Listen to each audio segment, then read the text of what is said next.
Hi everyone, welcome back to Dave's Math channel. I'm your host David Tare, and this is my third video on my sub-series on integration. And in this video I'm going to talk about the power rule of integration, which is written down in the middle of this slide. Anyway, let's begin. So here's an enlarged version of that middle of the last slide. Here's the power rule of integration. It just says that the integral of x to the n is equal to x to the n plus 1 over n plus 1 plus some arbitrary integration constant.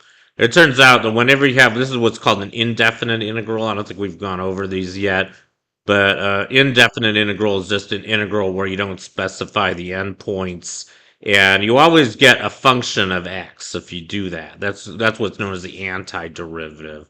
But since antiderivatives are only defined up to an additive constant, because the derivative of any constant is 0, you always have this arbitrary integration constant c on the right.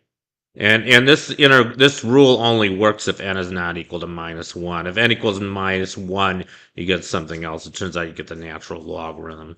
I'll probably go over that next time. But anyway, let's just do a couple examples of this. This is actually, I think this is a useful slide to see. Why is this rule true? Well, I think it's pretty easy to see. We already showed in the last video, I proved the fundamental theorem of calculus, which says that integration is the opposite of differentiation. We already know the power rule for differentiation. We know that the derivative of x to the n is nx to the n minus 1. And if you go backwards, it's not too hard to see that the integral of x to the n is x to the n plus 1 over n plus 1, plus, like I said earlier, arbitrary integration constant. You can take the derivative. You can always take the derivative and check that that's true. Anyway, so here's a couple examples. Let's start with an easy one. So let's first integrate x squared. So first we're going to calculate the indefinite integral of x squared. And that's very easy. We just use the power rule for integration with n equals 2. That gives us x cubed over 3, and then we always have the integration constant c on the right. So the answer is x cubed over 3 plus c.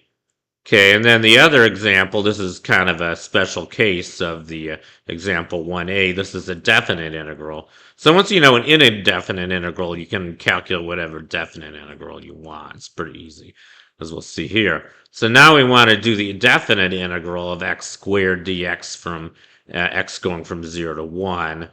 We've already looked at this example several times. This is just the area under parabola. The parabola y equals x squared, x going from 0 to 1. Well, let's just work it out. So we know that the integral of x squared is x cubed over 3. We don't have to write plus c here. All we have to do is write the integration constants. Those are the values of x we're going to plug in. So this is how you evaluate definite integrals. You always write the antiderivative, and then you write the limits of integration to the right. This is how they're usually written. You write a bar to the right of the antiderivative, and then you write the integration limits. The upper limit is 1 and the lower limit is 0, and then you just plug in those limits. So first you evaluate the upper limit, so you plug in 1 for x. That's going to give you 1 cubed over 3. And now you're going to subtract the thing you get when you plug in the lower limit, and the lower limit 0. So you get 0 cubed over 3. You can simplify this. This is just 1 minus 0 over 3, or 1 over 3, 1/3. So that's how you do that. And anyway, let's just do one more example. This one's a little bit harder.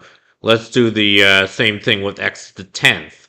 And again, we can use the power rule. So the power rule tells us the integral of x to the 10 is x to the 11 over 11, again, plus c. That's the indefinite integral. That's pretty easy. And what about if we want to do the definite integral? This time I'm going to do a little harder one. I'm going to use the integration limits 1 and 2. So now we're integrating x to the 10th from x equals 1 to x equals 2. If you like, this is the area under the graph of y equals x to the 10th, where x ranges from 1 to 2. So let's see what we get if we do that. So same idea. We already integrate. We already found the antiderivative of x to the 10th. That's x to the 11 over 11.